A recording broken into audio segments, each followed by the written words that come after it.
Rain slid down the classroom windows like sleepy teardrops, blurring the world outside into watery colors. Thunder grumbled softly overhead, as if the clouds were muttering secrets. Inside, the only sound was the quiet scratch of pencils and the slow ticking of the big clock on the wall. The desks were lined up like little ships, each carrying a child through the long sea of schoolwork. In the very last row, near the radiator that hissed with warm steam, sat a small desk that always seemed just a little different from the others. It had a scratch across the top that looked like a lightning bolt and a drawer that never quite closed all the way. That desk belonged to a boy named Milo. He sat hunched over his math sheet, pencil tapping against the paper, but his eyes kept drifting to the window. Something about the storm made his skin prickle. His paper was mostly blank. Only one problem was filled in, and the numbers wobbled like they didn't want to be there. But Milo wasn't worried about getting in trouble. His real worry was the strange feeling beneath his desk, like a whisper brushing the soles of his shoes. Suddenly, the pencil snapped in his hand. The sharp crack made his heart leap. As he bent to pick up the broken piece, he noticed it. The drawer, the one that always stuck, was open, just a sliver. A light, soft and golden, shimmered from the gap. Milo blinked. There was no lamp inside, no flashlight, just his extra notebooks and some old homework sheets. Yet the light flickered gently, like candle flame beneath water. And then, from deep inside the drawer, something moved. Milo's fingers hesitated just above the drawer. The shimmer was still there, rippling softly like moonlight caught in a puddle. Around him, the classroom remained unchanged. The steady ticking, the quiet scribbles, the faint sigh of rain. But under his desk, something was very much alive. Carefully, he pulled the drawer open. Instead of stopping like it always did, it glided all the way out with a sound like wind brushing through leaves. Inside were his notebooks. Yes, but something else too. A single sheet of paper lay flat on top, completely blank except for one tiny glowing dot in the center. It pulsed gently, a warm golden glow that filled the drawer and made Milo's face light up as though he were leaning into a summer lantern. He reached out and touched the glowing dot. The moment his finger made contact, the world tilted. Not sideways, not down, but inward. With a soft whoosh, the paper expanded, stretching like a sheet of cloth pulled open by invisible hands. The drawer deepened, widening into a tunnel of swirling parchment and light. Milo barely had time to gasp before the desk pulled him in. Down he fell, past fluttering pages and floating equations, past scribbled drawings that twisted into flying birds and dancing numbers.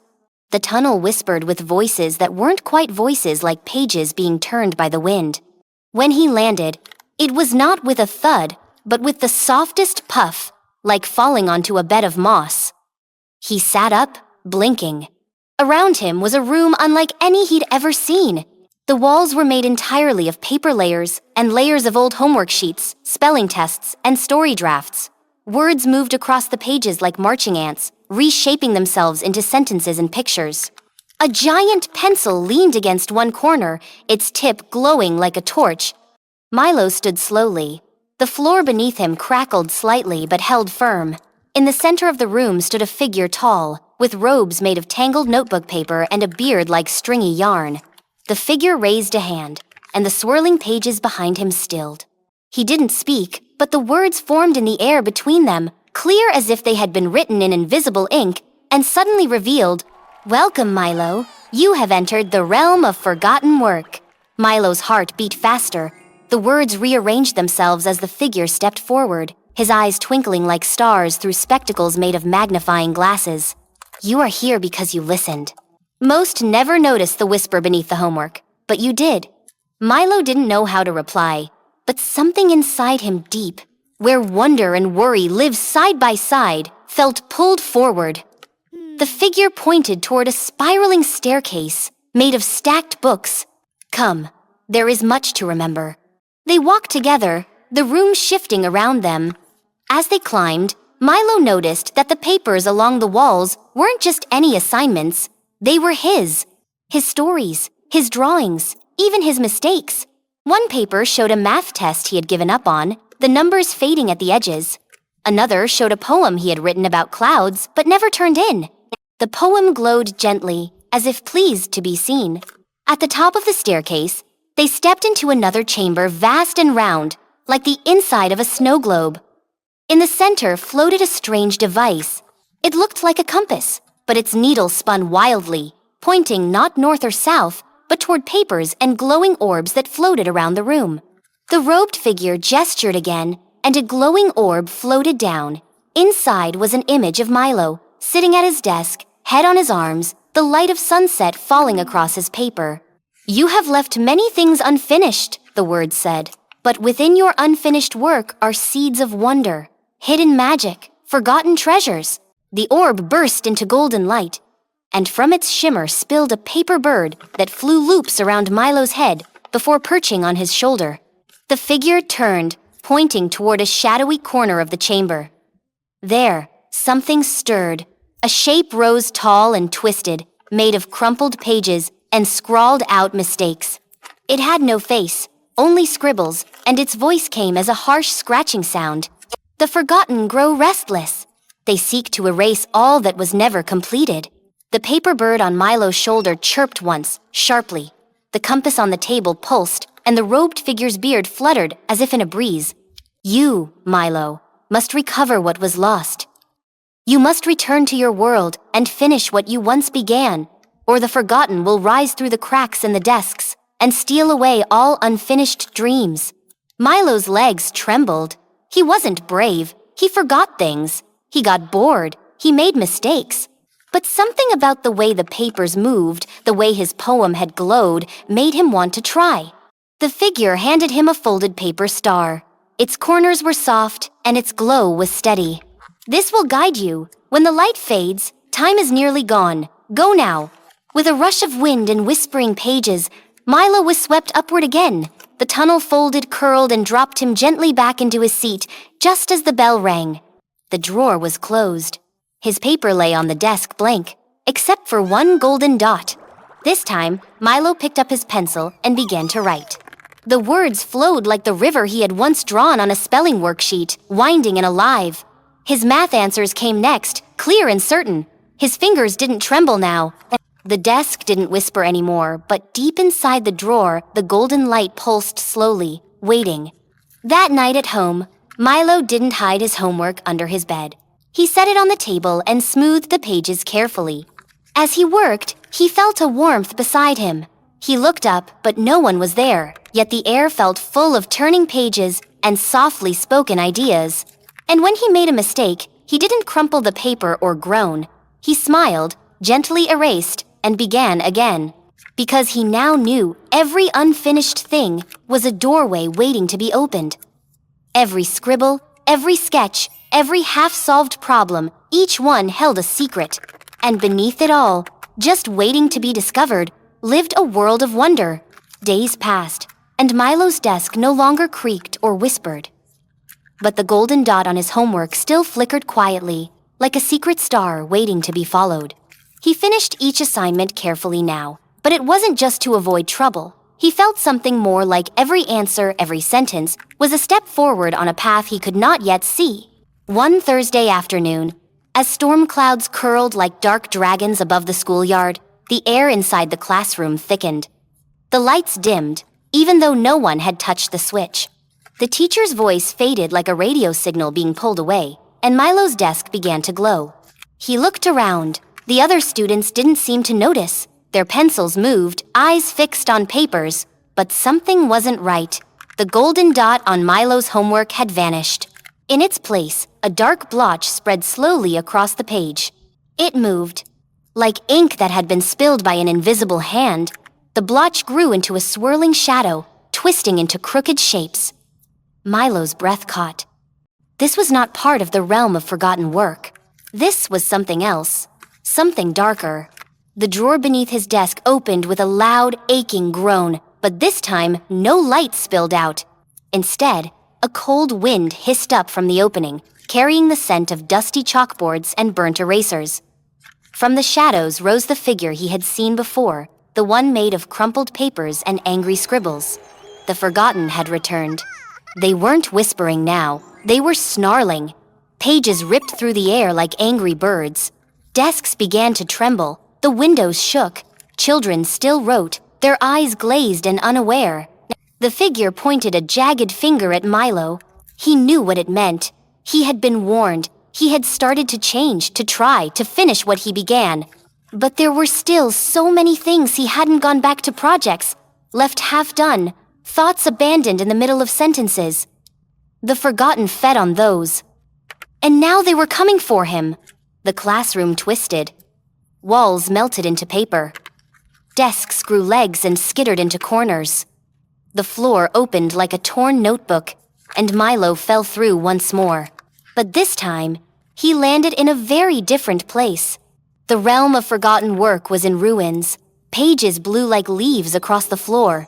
The compass from the glowing chamber was cracked, its needle spinning uselessly. The staircase of books had toppled. The robed figure was nowhere to be seen. In the sky above, the swirling shape of the forgotten stretched like storm clouds, raining ink and scraps of erased dreams. The golden paper bird was gone. Milo stood in the center of it all, heart pounding. Around him, pieces of his past drifted like smoke. A drawing he had crumpled last year. A poem he'd hidden because he thought it sounded silly. The model volcano had never finished. They circled him, then sank into the floor. He was alone, and the forgotten moved closer. Their voices scratched like pencils dragged too hard across paper. They told him he was just a boy who couldn't finish anything, that his ideas were soft, unfinished fluff, that dreams left too long in drawers always faded. Milo shook his head, but the words pushed into him like a cold wind. He turned to run, but the floor curled upward like a closing book. He called out in his mind for the robed figure, for the golden bird, for anyone. Nothing answered, except a light, soft, small, steady. It came from his pocket. He reached in and pulled out the folded paper star the figure had once given him. Its glow had faded, yes, but now it pulsed once, gently, like a heartbeat. Milo held it tight. He thought of the story he had just finished that morning, the one about a brave mushroom who explored the forest to find his lost spore. He thought of the picture he had drawn of the mushroom's little house under a fern. He had finished it. He thought of the poem he had written about wind, the way it whispered through leaves, the way it curled through hair. He had finished that too. He thought of all the little things he'd returned to, not perfectly, but fully. The paper star grew warmer in his hand. Milo took a deep breath, then opened the star. Inside, words he hadn't seen before glowed in curling script. What is remembered cannot be stolen. The ground steadied. The swirling sky paused. The forgotten hesitated. Milo stood taller. He remembered the poem he had once whispered to himself on the way home from school. He spoke it now, not with his voice, but in his thoughts. The realm listened. A golden glow spread from his feet, rippling outward. From the broken floor, his forgotten ideas rose like bubbles from deep water. His stories, his sketches, his daydreams all took shape and spun around him. He wasn't alone. The golden paper bird returned, wings stretched wide. It circled him once, then flew high into the sky. The robed figure stepped from the shadows, beard blowing like ribbon in the rising wind. The forgotten screamed, but their shapes flickered. For every memory Milo reclaimed, their grip weakened. He moved forward. He spoke the ending of the mushroom story. He recited the wind poem. He hummed the tune he had once dreamed for a song, but never finished. And one by one, the shadows fell. The dark figure at their center let out a final, scribbled roar, and then crumpled inward, like an old test paper soaked in rain. The realm brightened. Walls straightened. Books returned. Pages lifted and settled gently back into place. The robed figure bowed, his eyes shining behind his magnifying lenses. The compass repaired itself, its needle pointing straight and true toward Milo. The words floated once more between them. You remembered. You returned. You finished what you began.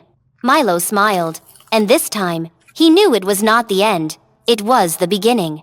The paper star folded itself gently and returned to his palm. The golden bird perched on his shoulder again, and the golden light lifted him, carried him, and returned him softly to his desk just as the final bell rang. The classroom was bright. The storm had passed. His paper was complete, every answer written, every sentence whole. But more than that, Milo felt full, like something important had settled inside him. Something warm. Something true. He gathered his homework, packed his bag, and left the room. Behind him, the desk sat still, silent, but deep within its drawer, the light shimmered gently, waiting for the next story, the next dream, the next chance to be remembered. Outside, the world looked the same: puddles on the sidewalk, children shouting as they ran home, and the sky streaked with soft pink from the setting sun. But to Milo, everything felt different. It was as if colors had grown deeper, sounds more musical, and the space around him wider, filled with something unseen but strong, like invisible wings lifting the edges of the day. He walked home slowly, one hand in his pocket, fingers curled around the paper star. It was no longer glowing, yet its shape was still firm and warm, like a memory made solid. With each step, Milo thought of the realm, the glowing walls of pages, the towering compass, the golden bird, and the quiet strength of the robed figure. And he remembered the darkness too, the forgotten, with their jagged voices and curling ink. At home, the table was already set. The usual buzz of the kitchen filled the air pans clinking, water boiling, and the soft sound of music on the radio. Milo placed his backpack gently beside his chair and pulled out his homework. He opened it not because he had to, but because he wanted to. He wanted to see it with new eyes. The page was filled now with tidy lines and thoughtful words. Nothing fancy, just honest work. Work he had finished. He smiled. Then he reached for another sheet, one that had been folded and half forgotten at the bottom of his folder. A story he'd started long ago. He unfolded it carefully. A wrinkled dragon stared back at him from a pencil sketch in the corner, waiting for its tale to be told. Milo found a clean pencil and began to write. In the days that followed, things changed in small but quiet ways. His teacher noticed first. She didn't say anything, but she watched Milo as he leaned forward in his seat, brow furrowed not with confusion but focus. He didn't always have the right answers, but he stayed with the questions longer. He erased carefully, rewrote with care, and often smiled softly to himself, as if remembering something only he could see. Other children noticed too. A girl named Lynn, who usually kept her stories tucked away, saw Milo writing during free time and began to write beside him. They didn't speak, but their pencils moved with matching rhythm. At recess, Milo brought out an old notebook full of sketches. Some were messy, others barely started, but now he began finishing them, one by one. In the corners of his room, little stacks of paper began to grow. Some were drawings, others poems or riddles. None were perfect, but each was complete. And with each finished piece, Milo felt something grow in him, a quiet confidence, not loud or showy, but deep, like roots taking hold in rich soil. He began noticing things he hadn't before, the way the wind rattled the windows before a storm, the patterns that formed in sidewalk cracks, the way a sentence could end with surprise or a soft smile. Ideas came more easily now, like friendly birds landing on his shoulder instead of fluttering just out of reach. But sometimes, he still heard them, the forgotten. Not as monsters, not anymore. Sometimes, when he was tired or frustrated, when he wanted to give up halfway through a drawing or close a book before the last page, he felt them hovering nearby, a shiver, a flicker, a shadow in the corner of a thought. But now he understood. The forgotten didn't grow because people made mistakes. They grew when people gave up completely, when they stopped caring, when they believed their ideas didn't matter. Milo had learned that even a half-written sentence held magic. Even a scribbled picture could lead to something beautiful, if only he chose to finish it. He began helping others too. When Lynn grew frustrated with her spelling story, Milo offered to help her find an ending. When his younger brother wanted to give up building his block tower, Milo sat beside him, stacking gently, showing him how to stay patient. When his mother paused over her grocery list, Muttering that she'd never remember everything, Milo brought her a bright orange sticky note and drew a cheerful pineapple in the corner. It made her laugh, and she finished the list with a smile. The golden paper star now lived in a little wooden box on his shelf, next to his favorite books. It no longer glowed, but sometimes, in the quiet evening light, Milo thought it shimmered just a little, like it was watching. He knew he might never return to the realm of forgotten work. Or maybe he would, one day, when he least expected it. But even if he didn't, the realm was part of him now. He carried it inside every time he finished something he had once left behind, every time he helped someone else believe in their own unfinished dreams. The desk at school never whispered again, but Milo no longer needed it to. He had found the secret beneath his homework, and it wasn't just magic or mystery. It was something even greater. It was the truth that every child carried within them an endless world of imagination, waiting patiently in the corners of pages and the pauses between words.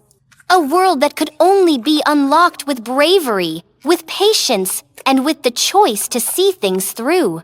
And though Milo didn't always know what to write, or how a drawing should end, or what came next in his stories, he knew one thing for sure. He would keep going. Because the secret beneath his homework had never really been hidden. It had always been there, in every sentence waiting to be finished, in every idea waiting to be remembered, in every child who dares to believe that what they begin is worth completing. And so, each day, as the sun rose and the pencils were sharpened, Milo took his seat, opened his notebook, and began.